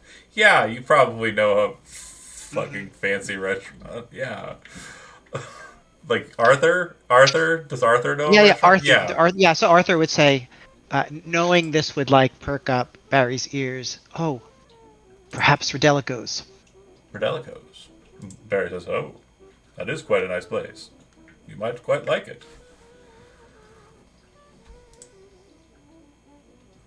I'm certainly amicable. All right, I'll go and make plans. And he heads off. Okay, good. And so we head back to the sort of the storage area. Mm-hmm. So, Otmar, I have to say I'm a little nervous about bringing this mirror back into the storage area with what is presumably also this same mirror. I don't know what will happen. Create some sort of cosmic disjuncture. I don't know. Is the mirror so heavy that it does take two people, or could I handle it by myself? You've picked it up before. I have. I just want to make sure with John. Yeah, you can, but again, it's a lot easier. It's not going to be an easy matter. It can be done, yes. But two people, hands on the sides, walking down a hallway is probably going to be a situation that is going to cause less problems, especially if you're maneuvering it through a doorway. I know. Just Malachi has had some. He may not. It was hearing what Arthur just said. He may not be the most wanting to be in the room when it first crosses the threshold. If Henry says jump into the void, then that's up to Henry. Will do it. Then that's very much up to Henry. With Arthur saying that, Otmar would say, "Do you just want? How many of us should be in the room then? Should this be isolated in any way, or should it be such a group event?" If Malachi has walked away, Arthur would lean in and talk in a softer voice to the group, saying, "I'm not exactly sure what's happening with this new mirror into the mix. It could be dangerous," and he looks pointedly at Henry. So I'm going to have each of you decide whether or not you want to accompany me. I mean, obviously, you each have something to add to the group, and so I wouldn't want to exclude you. Tell you what, Doctor. If you could contain your excitement for a moment, Miss Bianca, could you please describe the gentleman that accosted you this afternoon? This morning? The Pinkerton? Yes. Oh, I can go back through and basically say everything I can remember. How they both look and the car they drove. I nod at Malachi. I want him to scope out outside the building. You see him walk over to, like, because you're on, like, the one wing. He kind of starts moving towards the windows and kind of slowly walking through and kind of keeping an eye. And he makes his way towards the front of the school. And then Arthur would turn to Henry and say, "Oh, it sounds like you've had an encounter with Jacob Bartlett, that Pinkerton, who, I'm sorry for my language, is frankly a horse's patootie." Oh, at that moment, I would pull out his card. I myself haven't encountered the gentleman, but I believe he's I'm spoken sorry. with the rest of you. Yeah. I would pull out the Pinkerton's cards and say, on that note, Arthur, I'm pretty sure they're pretty amicable to us at this point. With everything that's Copy going words on. day. And I would hand him the card and say they want just one or two more questions with you, but by phone. I don't think they want to see us in person much anymore. It is very strange. Did you know that they gained access to my office without my authorization and had taken off the covers of two of the mirrors and faced them toward each other? Sounds very dangerous indeed. I don't know what they're up to. Normally, though? That's us, though, young Raymond. What were they doing with this? They seem to know something. They were both alive and well, so if they knew something, it must be some way to do it safer or something. Because they seem to be intact, to say the least, when they talk to us. I have a bad feeling about them. Then he would look at Bianca. You seem like good with instincts. What was your take? I tried to run both times, but I was not able to. So if that says anything, yeah, no, it does not seem like someone we want to be around, in my opinion. Now or later. And then Arthur, once they're safely in the storage room, would describe what happened when he caught a glimpse of the vanity. Question. Yeah. This is a very important question for me I and know. for nobody else. Okay. I know that there is a transaction currently going on, but I do not know if it has finalized.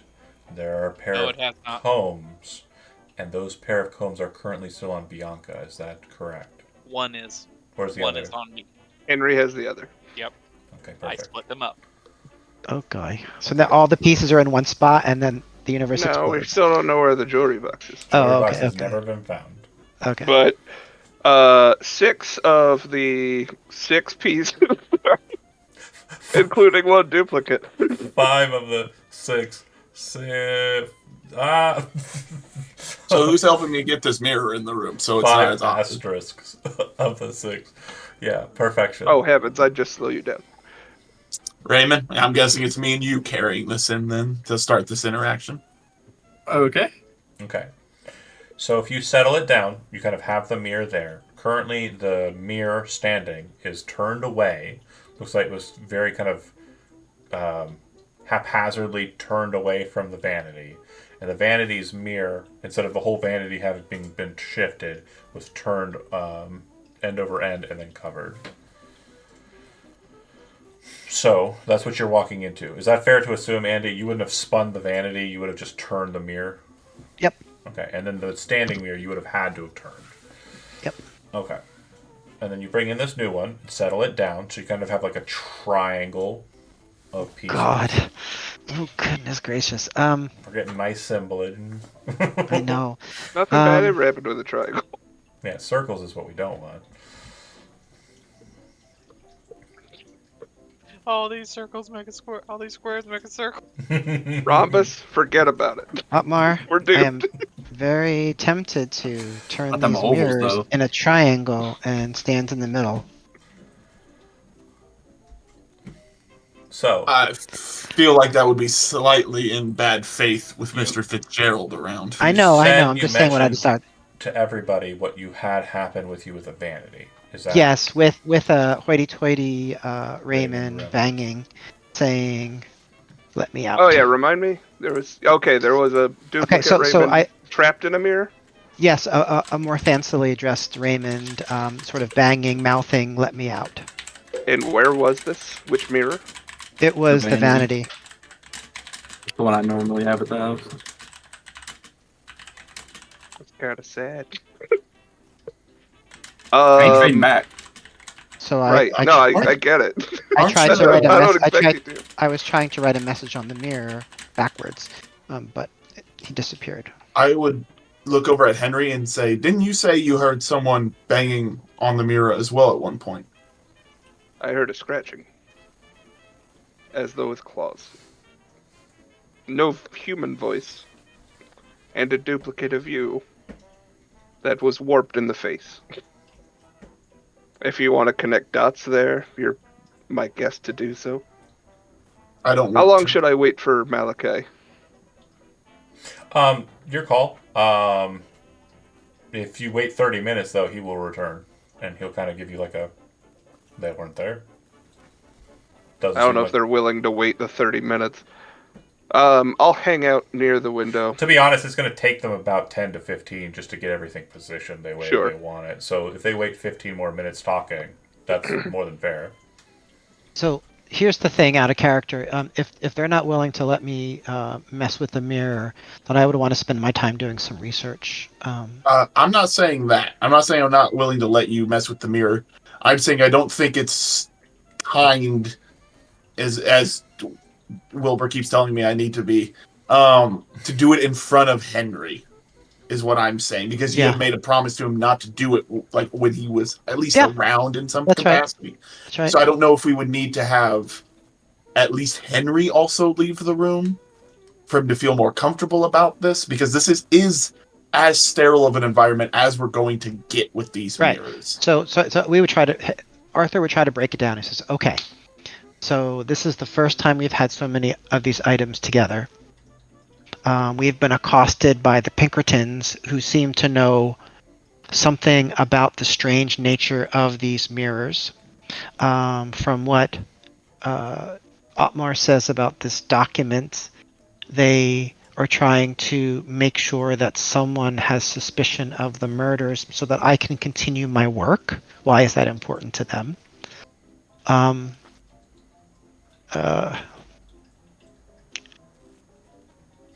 This is a great opportunity for us to find out more I do with want some more experimentation. stress one small object that was mentioned but wasn't really you kind of glossed over it. You did mention that 5 asterisk of the 6 items are currently available to you. One of those items is currently not available to you. Right. You do not know where that item is. You do Right. understand that the libraries here are different than when you searched them before. What does that mean? The story's different. So Gabriel didn't die horribly in a cult massacre in Byko, which is not knowledge that you folks have. It's the only knowledge that Henry has. But what we do know is when you have done research into matters that are written, the stuff that you remember having been written down is different here than it was. So it might be the case that the libraries in this antiquities department might have information regarding Gabriel's jewelry box. Okay. That's actually a great idea. I just wanted to put it out there because it is something that was mentioned but has been overlooked quite a bit. And it was subtle. It was a very subtle thing, and I do that a lot, so sometimes throwing it heavy-handed is a little easier. Maybe with the time remaining, that would be the best way to do things, and we can pick up any crazy experimentation next time. Or we could end on crazy experimentation. Your call. Either way is great for a nice zesty one's great. zinger. What's that? I do not to add fuel to the fire, but Arthur's also got his mirror. And do we still have the little silver mirror? Yeah. Okay. I thought Henry we did. has it. I don't think the silver mirror is a part of things, though, but you never know. But it did cause some issues. It did cause some issues Yeah. with the other mirrors, what I was thinking. So, Henry, Yes, do you want Dr. to H? step outside while Otmar and I at least maybe try to deduce some of the workings of the relationship between these artifacts. Take excellent notes. I hope you'll extend this courtesy to your other guests, and I'll head out the door. Of course, and then he would turn to Bianca and Raymond. I'm getting a cigarette out of the case. You can smoke indoors. It's the 20s. Yeah. You don't even have to go outside. I'm sure you can. There's probably an How cool is ashtray that next to shit? every water fountain. Oh yeah, Mhm, and it's fucking like it's silver for some reason. Yeah, it's real classy. Classy joint. Bianca's gonna stay, but before, are we supposed to roll for the luck thing every game? Yes. Yeah, you refresh your What do luck we Every roll? session. Roll over your luck. Roll your luck. I mean, with what? Just Roll your luck, like click to Roll your actual luck Click luck. stat. Click on luck Okay. stat. Nope. You rolled under it, so you gain D10 plus 5. So you gain a 14 back, 14. and then You rolled over it, Raymond. should get 2d10. Raymond, what's your max luck? That is my max. Then you It'd gain still, any. it would Don't get still it. be over because I think I was at 61 according to my notes. Oh, okay. Didn't change the number because I Oh, didn't like sorry. having to edit it constantly. No worries, you're gonna want it because we're about to fuck with people. So, okay, so you're staying inside now. Arthur, in setup, you have. Let me explain the situation. Okay, you've turned them all kind of facing inwards. You have the vanity. You have mirror from here. You have mirror from there. In your side bag, you have the hand mirror. You do not have the just piece of steel mirror. And then you have one of the two combs. Henry did not relinquish his. No. Okay. I have mine. And Bianca's not pulling hers out for any reason. Okay, cool. Nope. You still I, have more than you've had before.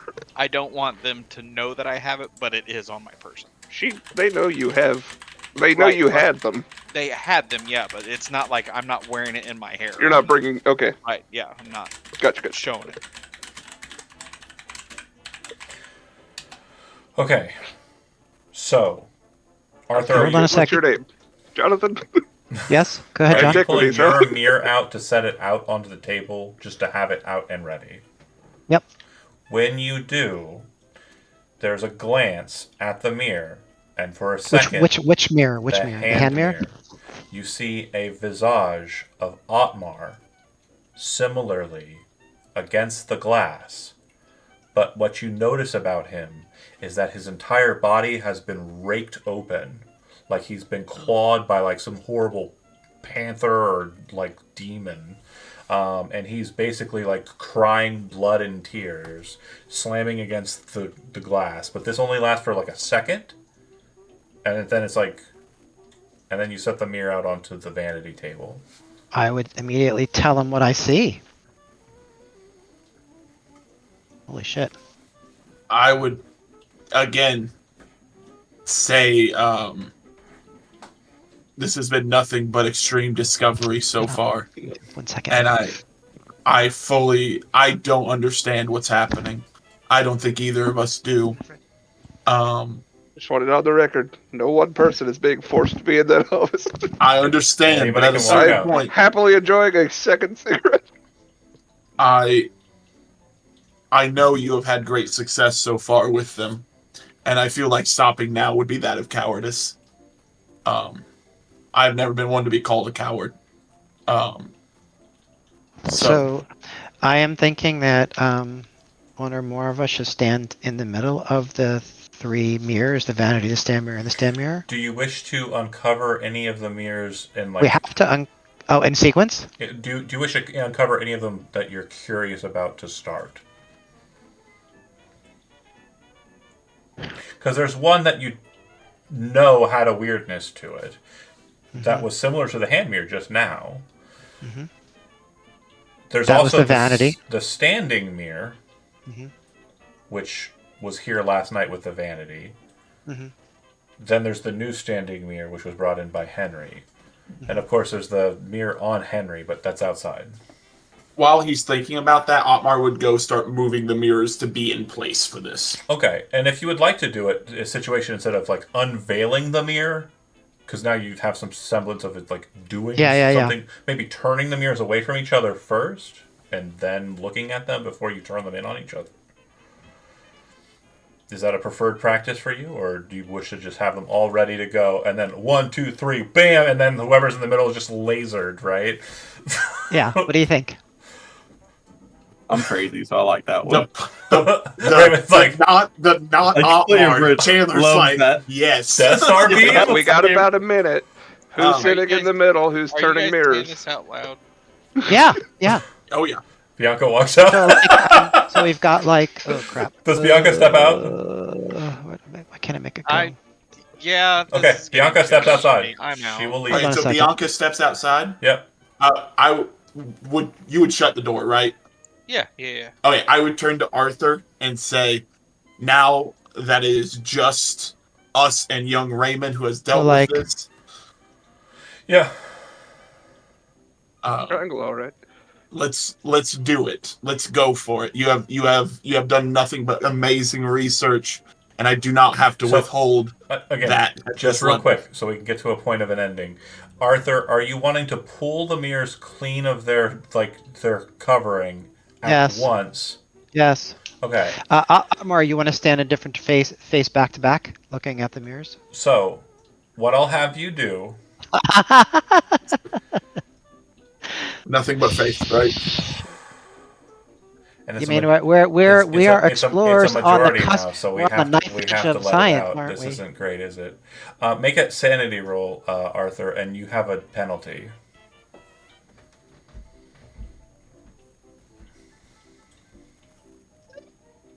Roll your penalty. I failed. I succeeded both times. Wow. Okay, so let me explain what happens. Like he was so disappointed. And Look at that face. this You're doing so well. this is an interesting point. This is a very interesting point of order. So you kind of say at once, and so you have Otmar on one of the covers, you're on another one of the covers, Raymond on the other cover, and you all kind of pull the mirrors clean. In the vanity, for a second, Raymond is there again. In the standing mirror of Henry's, it is completely devoid of anything. It does not reveal anything. Even things that are standing in the room are not being shown in their space. Or no reflection. In the mirror that is from here or from there, you do not know for certain. In that mirror is Jacob Bartlett with a gun hole in his head, slamming against the mirror. Is there a background that we can discern? In Like your a- space. He Oh, is there with you. And in shadow behind him, in his mirror space, is the other Pinkerton with a smoking gun. In the reflection of all of these mirrors for you, Arthur, as you focus on the cascade of reflections that are happening in this triangulation of mirrors, you have this moment where you realize, I'm going to get lost in it. I'm going to lose myself in it. And you hold up the hand mirror and focus on it. You see the crying Otmar, and you hear Otmar's voice say, "It isn't me! It isn't me!" screaming from the mirror. As you kind of hold the mirror up to get a focus, and you're seeing all the shadows cascading around you in these mirror points, you can see that Otmar and Raymond, and a little earlier, but unfortunately have to, are revealed to be very different things than you originally thought them to be. They are shadow people. Wait, my Otmar and Raymond? The Otmar, not in the reflections, Yeah. in On their- person, standing there, are shadow people. And that's where we'll end the session for tonight. Thanks for watching those that did. We'll pick up next session as we storm into confusion. Thank you. Bye. Ciao.